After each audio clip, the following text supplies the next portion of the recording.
Williams, you're welcome. Thank you. I hope everything is fine. Yeah, I'm doing You're well. looking good. I Thank like you. your combination. Okay, so when we say Mr. Williams Konlan, Yeah. basically, who are you? Introduce yourself to us. Okay. So first of all, my name is William Konlan. Okay. So I have no S. I'm Okay. William, not Williams. Williams, Yeah. okay. William Konlan. Yeah, William Okay. Konlan. I have a bachelor's degree in geography. Geography. Yeah, from the University of Education, Winneba. And currently, an MPhil student at the same department, reading geography. Okay. And I love nature, anything about the environment, how we protect the earth and everything around it. So if you see me, you are seeing nature. Okay. Yes. If you see him, you've seen nature. Yeah. Oh, okay, then that's fine. So can you tell us where you come from and where you've lived? Okay. So originally, I'm a northerner. Okay. I'm from the northern region. Just that I was born and raised in the Ashanti region, so I've not been to the north before. Then you're a Kumasi boy, basically. Yeah, that's what people say, but I was born and raised in the Ashanti region, but I'm a northerner. I'm now planning to go there and also. So which part of the northern region? Currently, after the demarcation, we are now in the northeast. Northeast. Yeah, so that's Bunkuluku. Bunkuluku. Yeah, that's. I don't know if I pronounce it well, but I'm sure that's it. Yeah. So your family members are there, or your parents? My parents were all in the Ashanti region. Okay. Yeah, but because I've not been there before, I don't really know my family over there. Oh, okay. Yeah. Then you have to visit, because I learned the northern part is really nice. Yeah. And things are affordable over there. I've also heard same. I used to go to the northern region one day. Yeah. So, Mr. William, you said that you did your first degree in geography. Yeah. At the University of Education, Winneba. Sure. Okay. So, what made you select geography? Okay. So, as I indicated earlier, I started loving everything about the environment back in the SHS. Oh, okay. I thought it started from infancy. No, infancy was there, but I really developed the interest back in high school. Okay. At SHS, if you leave me, I would learn only geography, leaving the other courses. So you are part of those who focuses on one subject. If they love the subject, they focus on that one subject. Sure. Okay. So, but it all comes down into the environment. Yes, because we always say we have a relationship with the environment. So it's more of human environment nexus, the relationship between man and the environment. And there is a linkage. So we cannot live without neglecting or without talking about the environment. Yes, because that is what sustains us. Yes. Once you come into your senses about what protects you, you also develop passion of preserving or protecting it. Okay. That's how come I love geography. Okay, so which area are you specializing? Since you are doing your MPhil, yeah, which area are you specializing? Yeah, so currently I'm much interested in landscape ecology, issues about ecology, but with specific interest in coastal ecosystems. So along the coast, along the coast, we can talk about mangroves. Okay. Mangroves. So if you check my wallpaper on my laptop, it's always mangroves. Yeah, we can talk about salt marshes along the coast. Okay. And so the coastal resources is both the flora and the fauna, the plants, animals along the coast. So you can realize that when we talk about the coastal resources or ecosystem, we can talk about the mangrove, salt marshes.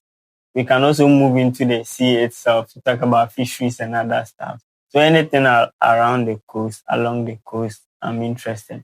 Wetlands. Okay. Wetlands, yes. Okay. Then that's fine. Sure. Have maybe any foundation, because you are interested in nature, right? You have to maybe, I don't know whether you have a foundation already, but you have to groom people, like, so that they also develop that interest. Yeah. So do you have any foundation that focuses on that? So because first of all, I really I was having the interest, but then it became more in my department. Okay. Yeah, because I realized my mentors and others were also interested, and of course, I'm also grooming people to come. Yeah. Okay. So maybe over the conversation, we'll talk about my organization and other stuff. Okay. Yeah, because I feel like one person cannot do it. Cannot do it Yes, on their own. on their own. If I want to conserve or preserve nature, I cannot do it on my own. So I have to also train others. So I have several ways I'm bringing young people to me so that we can work together to protect the environment. Okay, then that's fine. I also learned that you are a research assistant at your department. There's a research team. Oh, yeah. So how many years have you been into research and your motivation for that?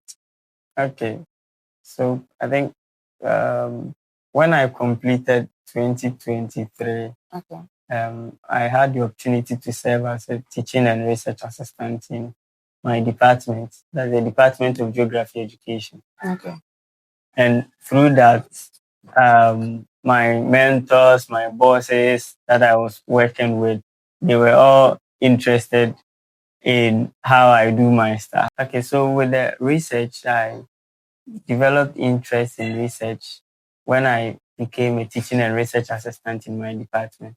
As I indicated earlier, right after I completed my bachelor's degree, I had the opportunity to be selected as a teaching and research assistant. Did you apply to be a teaching assistant? Yeah, I think it was opened. Okay. Yeah, and then someone wrote my name. So you didn't want to be there, or you wanted to be there? I don't really remember, but I was still contemplating as to whether I should do or not. Okay. But then the person was a TA then, those who were now leave. Okay. Yeah. But then I have not regretted serving as a teaching and research assistant. Okay. So I was made to understand in the department by almost all the lecturers that if you want to survive in academia, what you shouldn't joke with is your research skill. Yeah. And then I should say I am glad with my supervisor during the undergraduate. He really helped me to understand certain stuff about the research and everything. And I can say that in my group, I was the last person to submit my undergraduate project work. Okay. My supervisor was helping me to shape it, and I did it. So, did you select your supervisor? No, I did not select. The department gave them. Gave them to us. Okay. Yeah, and then he really helped me. Yeah, we will talk about how mentorship has shaped your life. How has being a teaching assistant shaped your life? Yeah, how has it shaped your life? It has really helped me a lot with issue of confidentiality and other stuff. Rumors about TAs, misconception about TAs, they leak exams questions, they have relationship with students. I want you to use this moment to clear any misconception about it. Okay, so first of all, in UEW, TAs don't mark scripts. Okay. Yes, we don't have access to grades or portals of students. So I don't know those who say that, but that's not true. Okay. You don't have access to students' portal or grades. No, it's the lecture. Even among the lecturers, grades, the exams officers are those who work on that. So that's not true. Yeah. Okay, so it's a misconception. It's a misconception. People think because you are closer to the lecturers, you have access to the portals and other stuff, but that's not true. Okay. Okay. And you said even first of all, we don't mostly regard us as TAs. We are national service personnel. Yeah, national service personnel. Okay. It's a master's level, second year, that they give some students opportunities to become graduate teaching assistants. But in the university, we don't have teaching assistants. National service personnel as a teaching assistant. What are some of the projects you've embarked on as a research assistant? Okay, I think within the department, I've embarked on several projects, if I could remember. So I, starting from 2024, I remember I've worked on, as a research assistant on a project, just transition. Just transition. I think that was the first project I worked on. That's why I still remember. What is it just about? Transition. So it's a 6-member country project: Africa, Europe, and Asia. Hey, there you are, international man. So thanks to my boss who gave me the opportunity to work on as a research assistant on it. This was about working with fisher folks. You know, the traditional way of fishing, they use their canoes, the boats with the outboard motor on it with fuel. So we were trying to explore their perception on living or the phasing out of fossil fuel. Instead of using petrol, instead of using diesel and others to go for fishing. Why don't we shift to more energy efficient way, something like solar powered outboard motor or outboard motor that can use air or wind. Do you get it? Or those that will not use energy, so that we can reduce the rate of carbon emissions, so that climate change issues will be reduced a bit. So that was what we were exploring. And also, I've also worked on climate change knowledge and perception among coastal fisher folks. I'm a bit biased because my first boss I worked with was into fisheries, coastal issues, and others.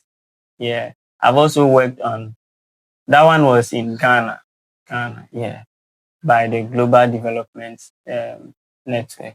Okay, so what was the outcome of your first project? Yeah, it was good. I think it was very good. So we first did baseline survey going into the fisher folks. We went to Axim and Shaman to take first-hand information, and we had good outcome. And based on that, we went again for the dissemination and other stuff. But basically, most fisher folk express the views or concern that they are really interested in going into the idea of the more energy efficient ones, something like rechargeable ones. Those we can charge with electricity. But their main issue were, if only it can last longer, because some spend days on the sea, 3 days, 4 days, 5 days, some even spend months on the sea. Yeah, so those were some of the concerns they raised, but because they also think the petrol or the fuel, the cost, the price is high. Yeah. And they use premix fuel. We call it premix fuel. It's being mixed before giving to them, and they hardly find them. It comes once in a while, so sometimes does it last longer? Yeah, and the price is it's provided by the government, so it's being subsidized. So when it doesn't always come. So sometimes they have to go to the filling station to buy the normal petrol, which is expensive. So they were willing to engage in or go into the idea of the more energy efficient one. But they were having issue of the longevity of them when they move onto the sea or when they go offshore. Okay. And do you think that mostly my concern is that we do lots of research in the university, especially final year students, master students, and PhD students. You do research, you'll be given a topic to work on it. But at the end of the day, it's like they don't take it into consideration or what, because people are saying that we have lots of students do research, but our problems are still increasing. Yeah. So does that mean that your research works na any project works so sometimes it makes people look like they lose interest in research because so me research na cry inkusiaga. Yeah. Unless nipa koro no nte the oye na sana the person does not understand academia. Okay. My boss will say academia or academics, we produce knowledge. That's what we do. It's, once we are producing knowledge, what do we have to do? It's all about this research. Just that people want actionable or some actions right after, which is a bit difficult in our current dispensation or in our society or our setting. Yeah. But then once you are doing research, once you are into academia, the goal is to produce knowledge. And that's what is helping. In project works, you think that if government is finding a solution to a problem, or in project works, Nana? No, but undergraduates, I've not gotten anywhere. But I feel like it's just shallow. What we do is just shallow. Yes. Yeah, sure. Yeah, I'm sure. It's only some go well, yeah, because you don't understand mostly but it's mostly shallow. But some also do well. I don't know interest why na one thing we don't do is dissemination. I don't know about other fields, but geography, we are into conservation and other environments and other stuff. So sometimes you do like this. You go, one project I also worked on was climate change knowledge and awareness among fisher folks, right? After everything, recently it was published on the university website. They went to do dissemination. Oh, okay. Congrats. Back at the communities where the study was conducted, and they were very happy, right? Yaba moha beji information. Send your more dreams, say anything at the end. You any other results and I bring you say anything. They were just drinking and throwing the rubbish into the sea. They were doing all kinds of. Sure, But once you make now, they've realized that what they are doing is bad because when they go fishing now, they fish more. Because it's coming from the sea. Okay. Now they fish more plastics than the fish. You see. Who say the even though it be moon share that, so it's all the perception. It's all about the attitude. Some still do it, but say what do you think will happen? I best say more, but see a young kakran ni kasachro mun results. Yeah, sure. Okay, then that's really fine. Okay, you being a research assistant, like what keeps you going? Because research is difficult. Yeah, it's difficult. Yeah, if you don't have the time and the mindset, to me. So what keeps you going? Yeah, I think it's peace. So it's peace. Yeah, it's peace. Because my masters in everything, your mind become sharp. Like you become open, you see things differently. Because even as I indicated, I've not gotten anywhere, but I think it's really peace. I mean shady, but at least I know something. Okay. I know something. Apart from the department, I think I've also been a research assistant for some professors outside Ghana. Hey. Which some which I do literature review. I write discussions or I write papers for them, or we collaborate to write and other stuff.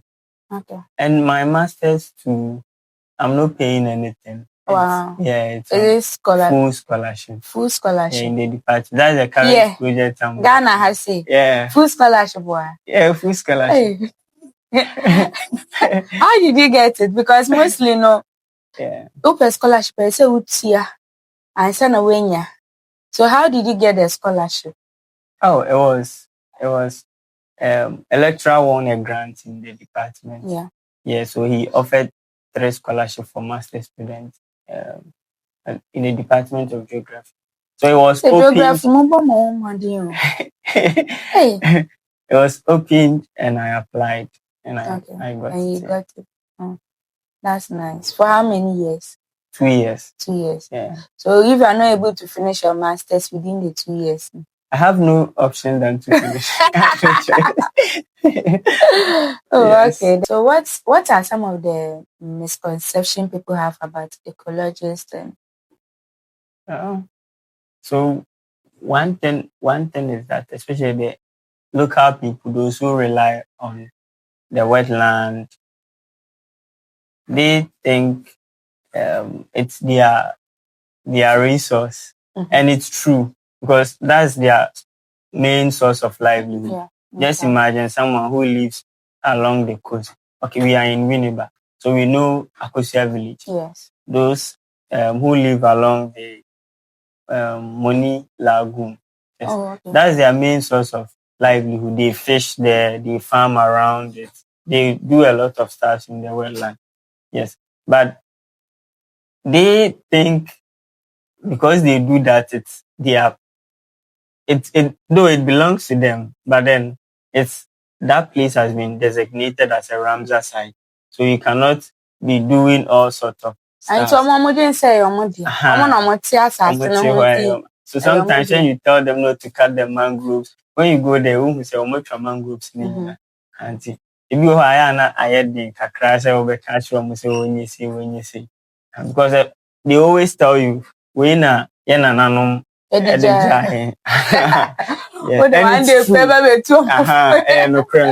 are saying is true. Yeah. But then we have to always find ways and means to balance it so that as they use it, it won't deplete it. Internet can sustainable use of these coastal resources so that they can use it for the future generations to also benefit from. What are some of the challenges you have faced so far in your journey as a teaching assistant and a research assistant? Challenge as a teaching and research assistant. Challenges, it's time. Yeah, now time consuming. Yeah, you don't get time for yourself. Hey, no, you don't get time because. Sometimes it can be a year and I've not even visited my parents. Hey. Do you get it? We always miss our parents like that. Yeah, because for instance, I'm on a project and we do a lot of stuff. It's demanding. So every day there are a lot of works you have to work on. So you will not get time to be chilling and other stuff. Fine. So sometimes you don't have social life. Yeah, let me say that you don't have social life. Yeah. No, but that does not mean if you want to chill, you can chill. But so you manage now go chill. Yeah, that is it. So we have a lot of sleepless nights, and sometimes I'll go. Do you think it's worth it? Yeah, I think once you love what you are doing, you don't really care about whether it's worth it. But I'm sure it's really worth it. Okay. What really inspired you to start the climate and ecosystem that you have? Okay. I don't really know. I don't have the full meaning, but yeah. So in short, you can call us CERN, Climate and Ecosystem Restoration Network. CERN. Yeah, CERN. Okay. CERN. And I think it was established back in December or November 2024. Yeah.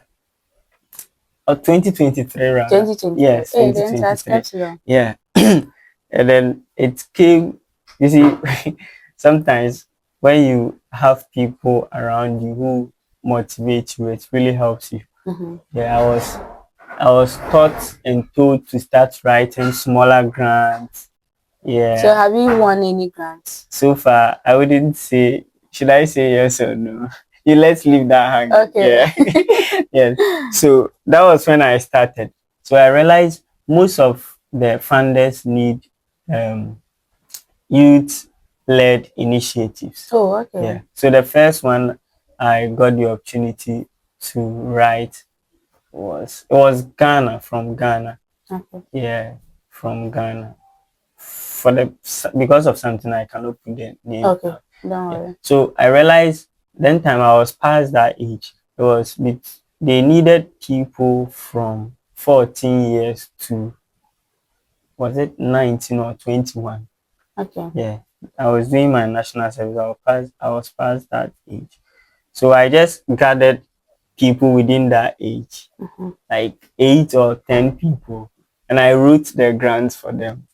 And then and then I created the name, that association. That's how it came about. That's how it started. Yeah.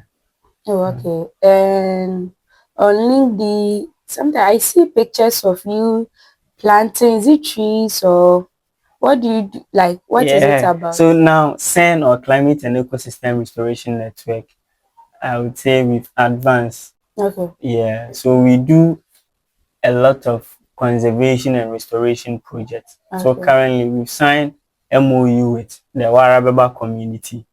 Where is it? Warabeba is around Isuechri. Then it's far. Yeah, it's far. Because Isuechri is far. Yeah. Okay.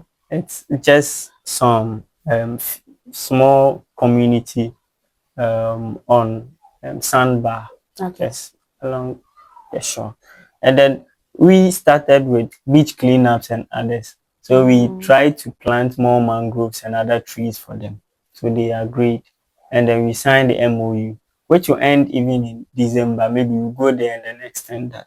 Okay. And we also have the Munipomaze Ramsar side restoration project, where we are also planting trees at degraded areas. All right. So we've restored 1 hectare there with the help of wildlife division. So the Climate and Ecosystem Restoration Network, as I'm saying, we do a lot of conservation. So with the Munipomaze Ramsar site conservation project too, we've restored 1 hectare of land where we've planted over 1,000 trees.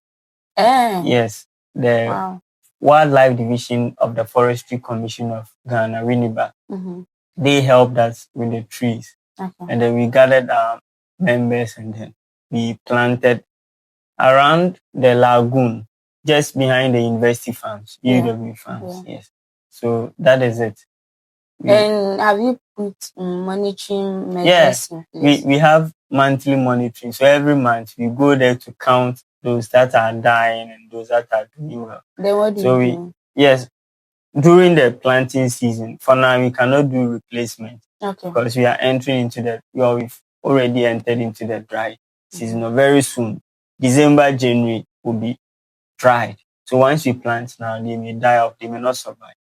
So we are waiting till next year during the planting season, then we replace all the plants. So we do monthly monitoring. Every month we go there to assess whatever we have done over there. Because mostly people plant trees and you've planted trees, but they don't monitor it. That's what we were told by the Forestry Commission. Then we told them we've made a lot of arrangements to make them survive, and we are going to do that. We do last month we were there.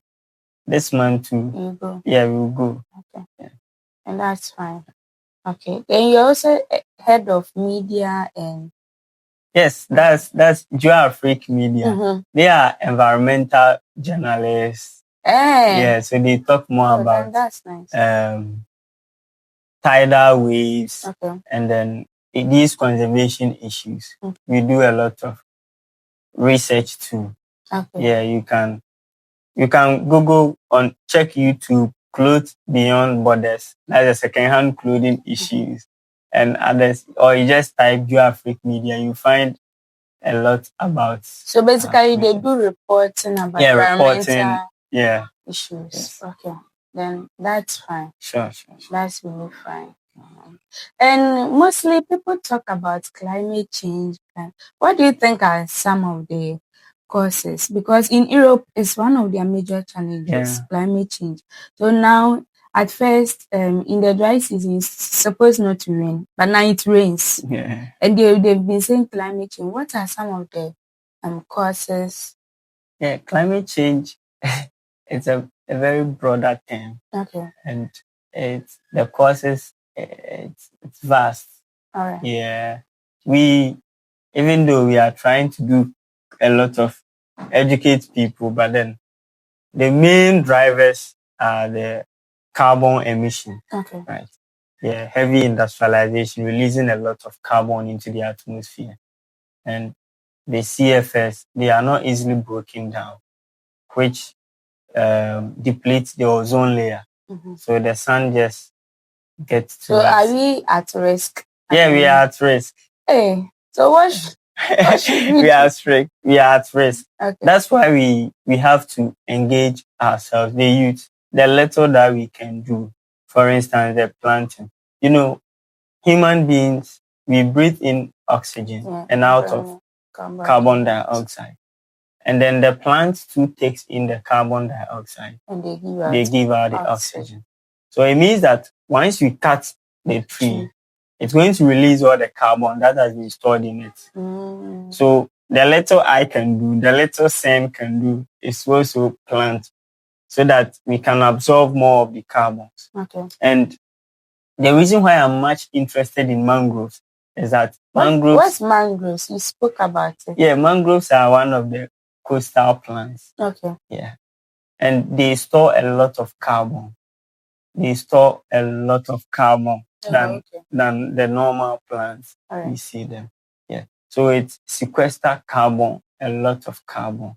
Yeah. So once you're able to restore those plants and others, it means that we are reducing the emissions that are being introduced into the atmosphere. And they will also help reduce the impact of climate change on our livelihood. But it's more of an integrated way of doing it. Okay. Yeah. Because once the impact comes, it doesn't only affect people at one place. Okay. Yeah. Once the sea becomes full, it means that there's going to be sea defense, sea level rise, which will cause displacement of settlement along the coast. You can do sea defense war, but then the effect may go to other places where they don't have sea defense. Yes. So once there are a lot of global warming, the ice keeps on melting and they are coming into the sea. They are all impact of climate change. Okay. Yeah. And do you have your group? Are you accepting people, or if someone wants to join? Yeah. Maybe the person has passion for nature. Yeah. Yeah, it's open. It's open. So they can reach out to you. Yeah, you can reach out to us. Or you go to LinkedIn and you type Climate and Ecosystem Restoration Network. Okay. You can join us. You can join us without paying anything. Okay. Then that's fine. And you also spoke about mentors. From the beginning of the interview, you spoke about mentors being helping you. How has that helped you? Yeah, but I think if not my mentors, even God helps people, but then through men that God also helps. So I think my life has been shaped by my mentors. Yeah. The opportunity I talked about working with professors, even outside Ghana, it's all through my mentors' connection with them. And then even being able to do my master's without paying anything, it's through mentorship. Yeah. Because once you submit yourself, you become humble and then you work when you are given a task to do. They know that you can do this. You can do it. Yeah. They will always bring you on board when there is a project. Okay. Then that's fine. And before you go, I'd like to ask you what advice you have for the youth. Because now people are about to graduate. Yeah. People have graduated. And basically scarcity of jobs and everything. What do you think the youth should do? Okay. So I was told one thing during my national service, that build yourself. Build yourself. Yeah. So I've always adapted that. I always tell people too, because I was told to build myself, even though I've not built myself, but at least I've done something. But it requires money, Anna. No, it doesn't require money. Learn new skill.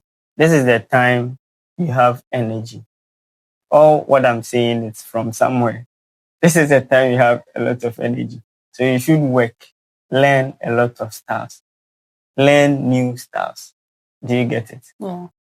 Learn.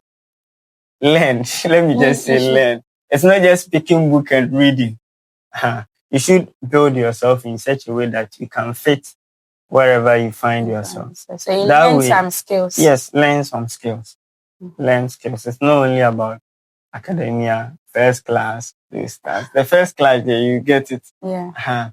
I'm not saying it's not good. It's good. Yes, it's good. But beyond the first class, what else can you do? At least as a graduate, if nothing at all, when we give you any data analysis software, you should be able to at least do one or two. Use SPSS, data. Okay. If you have Jamovi and other stuff, you should be able to do those stuff. Read more. They are linked in the active. You read more free courses. You earn certificate for yourself. Free courses on LinkedIn. There are a lot of them on LinkedIn. Okay. Yeah. I started reading from Coursera. I'm not advertising, but yeah, I'm saying what I've done. Okay. Yeah. Now there is R, Python. We have free resources online. You join, you read, so that unless you don't want to enter into academia, I'll not even talk about only academia. But you never failed. Yeah. It requires knowledge. Sure. Yes. Mm-hmm. You never feel that you have to be the master of whatever you are doing. That's true. And that one, it doesn't just come into your mind. You have to read. Yeah. You have to get yourself new skills. Sure. Yeah, so that whenever you are going to going to look for a job to do, they ask you, aside your certificate, what else can you do? That you have some kind of upper hand over your colleagues. That's true. Yeah. So thank you for coming today. We appreciate you. Yeah. So thank you all for watching. Bye.